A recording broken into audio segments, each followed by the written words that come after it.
جو ہم ڈیزرو کرتے تھے وہ ہمیں نہیں مل سکا اس ملک میں. یہ تو آپ سب نے اگری کیا نا. ہم کہیں دودھ اور شہد کی نہریں تو نہیں بہا کے لے آئے ابھی تک, یہ ہم سب نے اگری کیا. اب اس کا حل آپ کے خیال میں کچھ اور ہے, میرے خیال میں کچھ اور ہو سکتا ہے. ہم اس میں ڈیبیٹ کر سکتے ہیں, ہم کسی حل کی طرف بڑھ سکتے ہیں, اور وہ ڈیبیٹ کے بعد ہی حل نکلتے ہیں. میں آپ کی ساری باتوں کو اگر ریجیکٹ کر کے یہاں سے اٹھ کے چلا جاؤں گا تو مجھے کیا فائدہ ہوگا؟ میں کچھ سیکھ کے ہی نہیں جاؤں گا آپ سے. ہماری ایک کنٹینیوس ایک کام ہم کر رہے ہیں اکیڈیمیا میں, یہ میں آپ کو کہنا چاہ رہا ہوں. ہم یونیورسٹیز میں جا رہے ہیں. 3 دسمبر کو ہماری ریکٹرز کانفرنس ہے اسلام آباد میں, جس میں پورے پاکستان کے یونیورسٹیز کے ریکٹرز آئیں گے. یہ جو جتنی آپ نے باتیں کی ہیں وہ ساری ہم نے ریکارڈ کی ہیں. ہم اس سب کے منٹس بنائیں گے.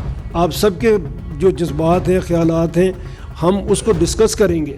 ہم پھر آپ کے سامنے لے کے کبھی آئیں گے, یا ہم رپورٹ بنائیں گے